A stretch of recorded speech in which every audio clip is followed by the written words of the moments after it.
Everyone, and welcome for a new video. Today I wanted to do a second video on the power pad from Monocustomize.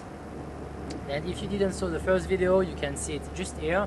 The first video was about presentations of the power pad, installations, and the review of the power pad after 40 miles. Then in general, I really love the pad. I continue to ride with it and I really love it. But after I released my first video, Monocustomize contacted me and told me that they have a different way of doing the installations and it would be a little bit more optimal for the installations.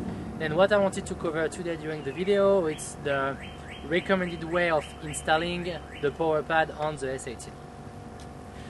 If you see, or if you saw the first video, you will see that I did install the power pad directly on the standard pad of the S18. And as you can see here, the S18 still have the standard pad that it's here, and I put the power pad directly on top of it.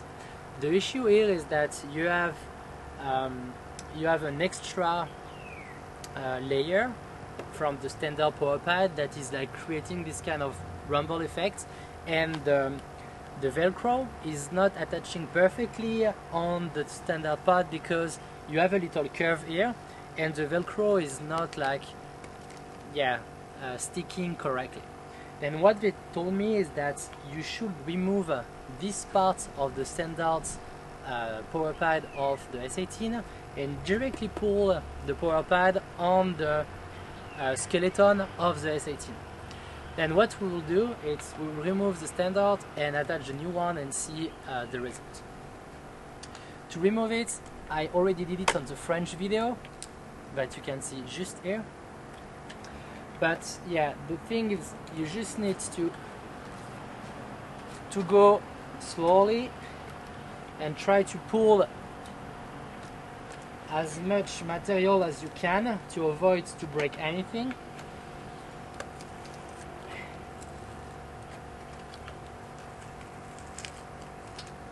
And you see that everything is getting removed. The only thing that you need to do is when you are getting here, you need to start from the other side to avoid to cut the pad. Now this side is more attached than the other one.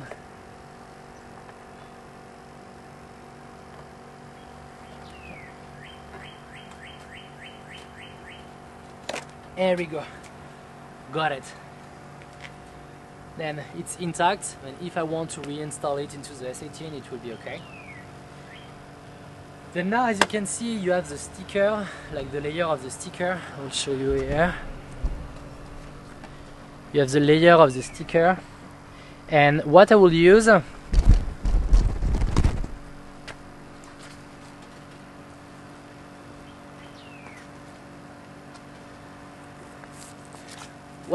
is the mineral spirit, and it's a product that I saw on Marty YouTube channel, but you can see on the description below as well.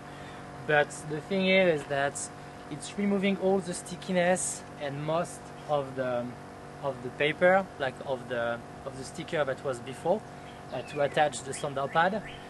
And on the French video I already did it. It took me 20-25 minutes to remove like 75% of the remaining stuff of the sticker, and I will do it now as well on this side, and I will take you back because it will take 30 minutes and I don't think you want to see me scratching my wheel for 30 minutes. Then yeah, I will do it now and I will take you back when I'm almost done with the cleaning. Okay, I don't know if it's me or if it's the mineral spirit, but it took me again 25 minutes to remove 75% of the stickiness of the previous sticker. But I think it will be good, and the patience is not my best quality. Then if I see that it's not working perfectly, I will do it again later on, but I think it will be good enough to be able to apply the power pad directly on the wheel. And because I already used the Velcro that was provided on the power pad, I had to buy some Velcro. Then you have two sizes. You have a small size like this, and you have the big size like this. Then what I did is I just cut two parts to be able to fit perfectly the size of the power pad. And now what we'll do is just remove the sticker, plug it in the wheel, and I will show you the results.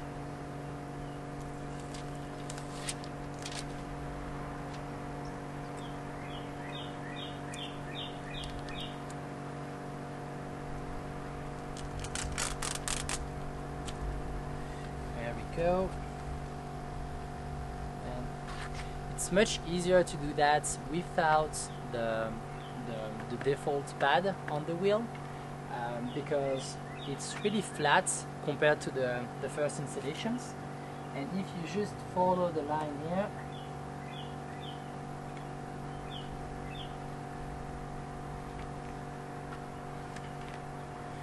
you will get it perfectly installed. Okay.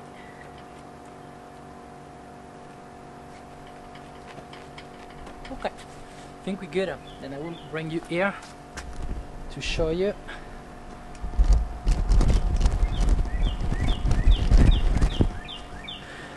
Okay, then now it's fixed much better than before.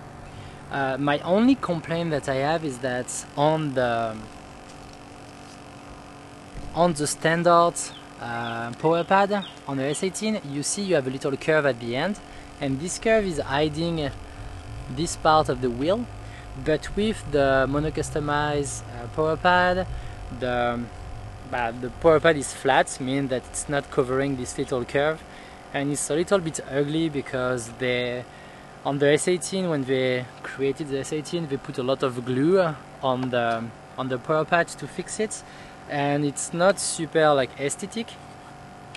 Then yeah, it's my only like complaint about the design of the pad. But except that, it's really fitting much better than before. It's well fixed, and you don't have the extra layer that you had before when you had the standard pad. Then yeah, I think it would be much better like this. And yeah, thank you Mono Customize for your little feedback when you saw my first video. And yeah, if you want to continue to follow my adventure, feel free to put a little like on the video and subscribe to the channel. It would be really nice. Thank you folks, see you next time.